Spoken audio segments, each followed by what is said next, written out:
मतदानाला अवघ्या काही तासांचा अवधी शिल्लक असताना आज नाशिकमध्ये सर्वच उमेदवारांकडून जोरदार शक्ती प्रदर्शन केलं जातंय। भाजपचे बंडखोर उमेदवार आणि नाशिक महानगरपालिकेचे माजी सभागृह नेते माजी नगरसेवक शशिकांत जाधव यांनी देखील रिक्षा या निशाणीच्या माध्यमातून एक जोरदार शक्ती प्रदर्शन नाशिकच्या प्रभागामध्ये केलेलं आहे। त्यांच्याशी आपण बोलणार आहोत। शशिभाऊ, कसा प्रतिसाद मिळतोय? गेल्या 8-10 दिवसापासून मी लोकांकडे जातोय, कारण मागच्या 3 वेळेला मी निवडून आलेलो आहे आणि अतिशय सुंदर असा त्या ठिकाणी प्रतिसाद मला मिळतोय। याचं कारण माझी उमेदवारी भारतीय जनता पार्टीकडनं काढून घेण्यात आली आणि त्यामुळे जनतेमध्ये तो एक वेगळा रोष निर्माण झाला। कारण गेल्या 20 वर्षामध्ये जो मी काही काम केलं आहे, या कामाची पावती आता लोकांपुढे ती दिसते आणि मला वाटतं लोक मला एकंदरीतच सगळ्या प्रचारात अतिशय सुंदर असा प्रतिसाद मला पाहायला मिळतो। नागरिकांकडे जात असताना, त्यांच्यापर्यंत पोहोचत असताना आपण प्रभागामध्ये अनेक कामं गेल्या टर्ममध्ये केलेली आहे। त्या कामांचा फायदा या प्रचाराच्या दरम्यान होतोय का? त्यावर नागरिकांचा कसा प्रतिसाद मिळतोय? खरं तर आता आपण बघता, आपण आता ज्या रोडवर उभे आहेत तर असे मॅक्झिमम जवळजवळ 60-70% रोड कॉन्क्रिटीकरण झालेले आहे।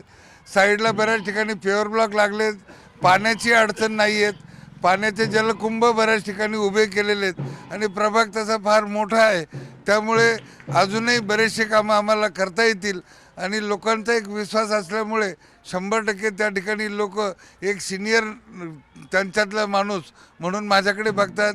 मी पेशाने इंजिनियर आहेत आणि इंजिनियर असल्यामुळे सगळ्या कामाच्या क्वालिटी, लोकांचं ऐकून घेण्याची ताकद आणि शांतता आणि संयम या तिघांच्या बळावरती, कारण नवीन उमेदवारांची नीट ओळख नाही, ते कसे आहेत, कसे वागणार, काय कुठलं त्यांचं मागच्या, कारण अचानक येऊन आणि अचानक तिकीट घेऊन उभं राहणं मला वाटतं जनतेला हे लगेच एक्सेप्ट होणार नाही। या निवडणुकीमध्ये सगळ्यात महत्त्वाचं म्हणजे ही निवडणूक जी आहे ही विकासाच्या विरुद्ध जातीयवाद अशा पद्धतीची रंगत आपल्या प्रभागात पाहायला मिळते। त्याचा परिणाम होईल का? आणि दुसरं म्हणजे आपल्याकडे जी निशाणी आहे रिक्षा, त्या निशाणी बदलाचा काही परिणाम जाणवतोय का?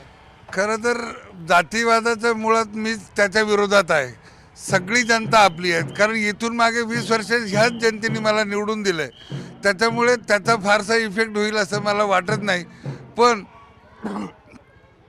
जे चिन्ह मला मिळालं आहे, खऱ्या अर्थाने ही रिक्षा चालकाची लक्ष्मी आहे आणि ही लक्ष्मी सगळ्यांसाठी नेहमी उपयोगाला पडते। प्रत्येक गल्लीमध्ये आपण बघितलं तर 4-5 रिक्षा त्या ठिकाणी दिसतात आणि कुठली इमर्जन्सी आली तर मला वाटतं त्या इमर्जन्सीला सगळ्यात हक्काचं आणि आपलं स्वस्तातलं वाहन म्हणून ती रात्री बेरात्री मुलांना किंवा आजारी पेशंटला सगळ्यांसाठी उपयोगी पडते।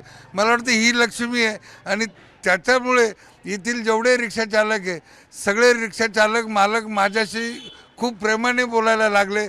त्यांचं वाहन सिलेक्ट केल्यामुळे गल्लोगल्ली माझा प्रचार होत आहे आणि आपण बघतोय माझं चिन्ह हे स्वतः चालतंय, बाकीच्यांची आमची रिक्षा घेऊन चालते, हा त्या ठिकाणी फरक आपल्याला जाणवेल। आपण बघतोय आपल्यासोबत शशिकांत जाधव होते। शशिकांत जाधव हे नाशिक महानगरपालिकेतील ज्येष्ठ नगरसेवक होते, आदर्श नगरसेवक म्हणून त्यांना अनेक पुरस्कार मिळाले। मात्र भाजपच्या अंतर्गत राजकारणामध्ये त्यांची उमेदवारी कापली गेली, मात्र तरी देखील त्यांनी जनता जनार्दनाच्या भरोशावरती ही निवडणूक लढण्याचा निर्णय घेतला। रिक्षा हे चिन्ह त्यांनी घेतले आणि आज त्याच रिक्षाच्या रॅलीच्या माध्यमातून ते मतदारांपर्यंत पोहोचताय, शक्ती प्रदर्शन करताय। ज्या रिक्षात आपण उभा आहोत अशा पद्धतीच्या अनेक रिक्षा ज्या आहेत ते त्यांच्या रॅलीमध्ये सहभागी झाल्याचं आपल्याला दृश्यांमध्ये पाहायला मिळतंय आणि एक चांगला जोरदार असा प्रतिसाद शशिकांत जाधव यांना अपक्ष उमेदवारी मिळाल्यानंतर देखील पाहायला मिळतोय। मतदार त्यांना स्वीकारतील असा आशावाद ते व्यक्त करताय आणि गेल्या 10-15 वर्षामध्ये त्यांनी जी विकासाची कामं केली त्या विकासाच्या जोरावरती एक उच्च शिक्षित नगरसेवक म्हणून आपल्याला लोक प्रतिसाद देतील, मतं देतील असा विश्वास त्यांनी व्यक्त केला आहे। लक्ष्मण घाटोळ, न्यूज 18 मराठी, नाशिक।